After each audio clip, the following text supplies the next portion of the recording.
The tankiness of the Dire lineup, they have the mech.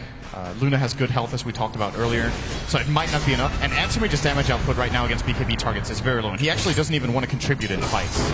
We see Frost still not having participated in any kills. He's 0-0-0. I do believe VG Gaming will start putting a lot more pressure with the BKBs. They will look to fight the Radiant jungle. Is Blink forward to farm here. VG Gaming coming around the corner. Can they lock it down? Oh, it's again. What? You've got to be careful. They pop the drums. They're going to chase this one down. Fisher onto a force. He's caught out. Echo Slam as well. There's no way he's getting out of that one. Soneko looked for the relocate back out, but there was a time for it. And now 6 seconds before he returns. Is he going to be able to get himself back to home? Eyesight starts looking for kill. 3, 2, 1. Oh, he gets himself back just in the nick of time. He's going to die too. Oh, he has one charges.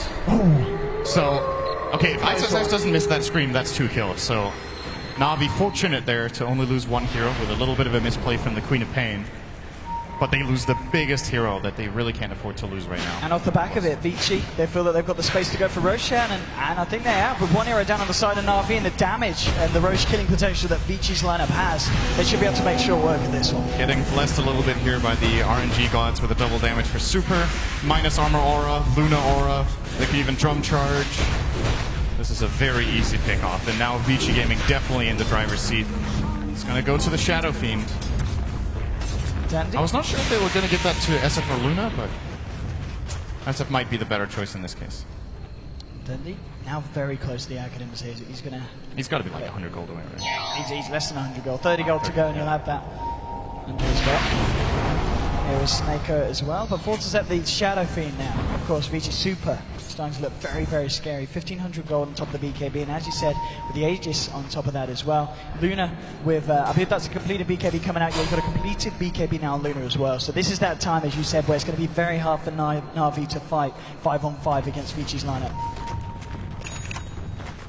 Now, just be looking to slow it down a little bit. Nice ancient stuff here as well on the side of Vici Gaming. Yeah, Luna is also very good at farming this. Actually, I want to say a kind of unusual build here for Hao.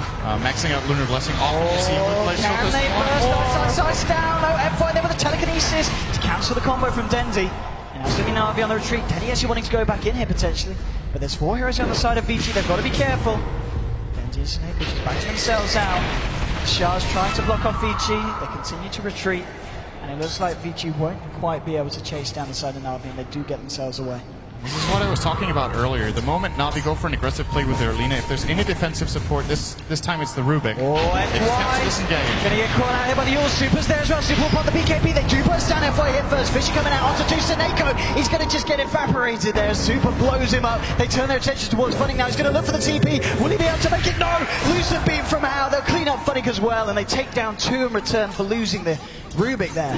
Vici Gaming with 2 kills, and off the back of that, Vici Gaming, they're starting to break themselves away from the side of Na'Vi. 9 for 5. The farm's looking good as well. Her Force is still in there. He's working his way towards the Yasha now. He's just a few gold away from picking up the recipe here. I mean, it's all about how much this anti-mage can do for Na'Vi and how hard her Force can carry. The issue here is Anti-Mage versus Shadow Fiend is not a good Anti-Mage matchup until he is really big. Like, at the current point in time, if they have the same net worth, Shadow Fiend just mauls him, right? You blink in, Shadow Fiend just turns around and hits you, and you actually can't win that fight.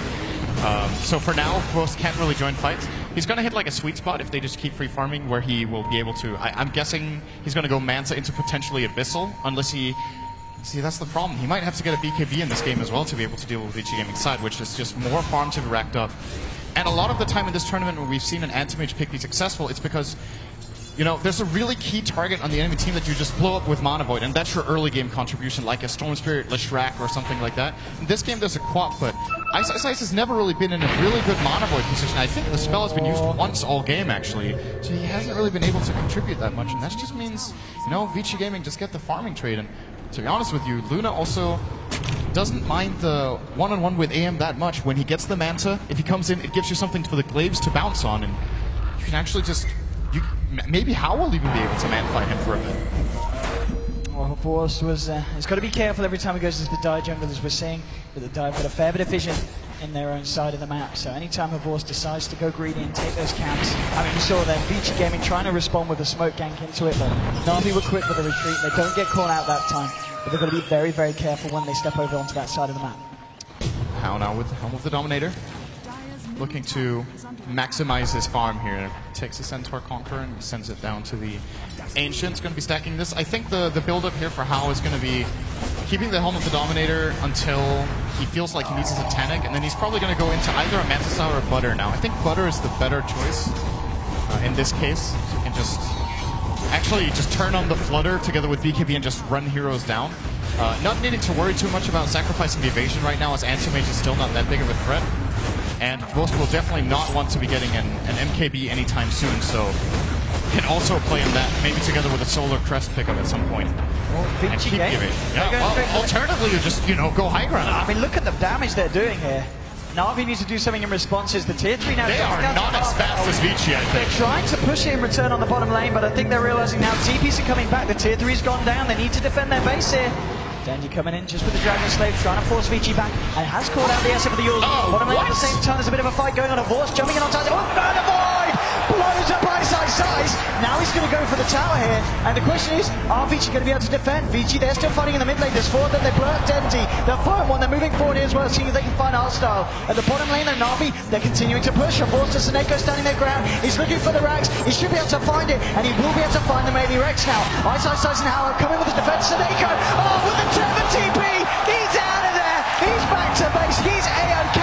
And Na'Vi, they take the bottom melee racks, and they don't lose any racks of their own in the mid lane. I could not believe that was the outcome of that. They're okay there for Seneko. I think he's trying to slow them down, and it's going to work. It's going to work. He's set them up. Super gets the mech off, looking for the Requiem. We'll find it. Telekinesis onto Dendy now. Fighting with the Walrus Punch it. Trying to continue the fight, but Dendy's going. The reroll get back out, saving them from the Sonic Wave. Won't save Funnick though, as they'll lose him there in the mid lane, but again, Seneko here with the plays. Ice has just been missing spells this game. He missed the Scream earlier that cost a kill on the Wisp. In the base, he misses the Sonic Wave onto the Wisp, which the Wisp survives as a result of, and that completely changes this entire base exchange. Whiffing that Sonic Wave also gets him killed by the AM. And now again, another Sonic Wave miss. This is very uncharacteristic for Ice, just flat out having a bad game here. And Na'Vi are taking full advantage of it. They managed to get a bottom melee Rex out of this exchange. That's massive. I cannot believe that was the outcome of that. Vici Gaming simply has the faster pushing team, but they just misexecuted it completely. And now Horse, he's got that finished Mantis style. He's got 1,300 gold on top of it as well. In terms of net worth individually, I'd imagine he's pretty much well up there towards the top. Yeah, he's coming up to, well, 1.5k above the SF. And this is an issue, I mean, compared to the Lunar as well, there's a huge difference in farm between the AM and the Lunar at this stage of the game. This is a really big deal. Forst will...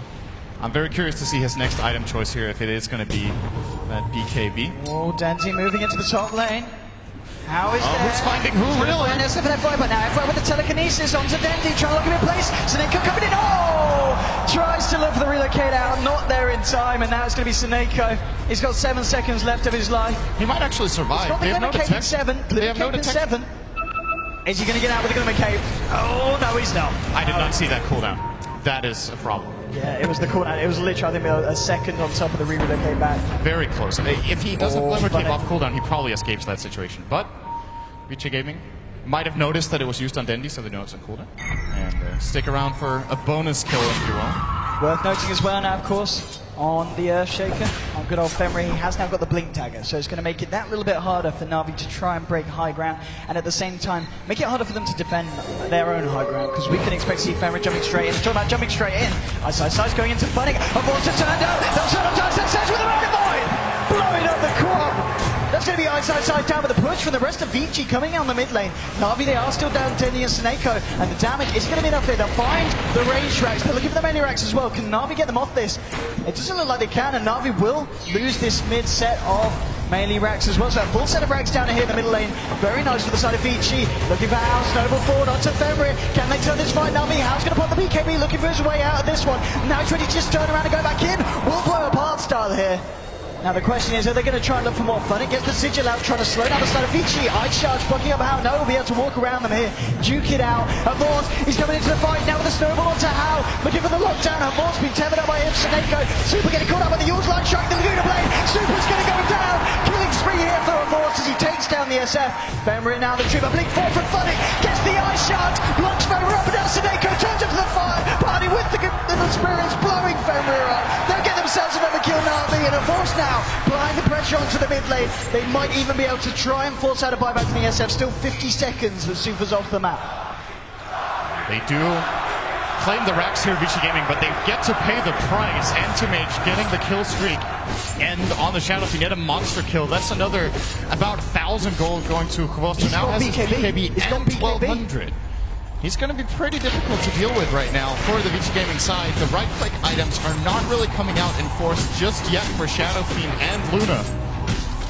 And this is the soft spot I was talking about, that they might hit the timing when Kvost is able to really dictate the fights. I mean, with the BKB, this is it. This is fight time, go time. All the tier 2's taken down now. They can try to wait for an optional maybe Basher or even the full Abyssal and then go for the play, but it is very important to play around Roshan right now. That is going to be a hot point of contest right now.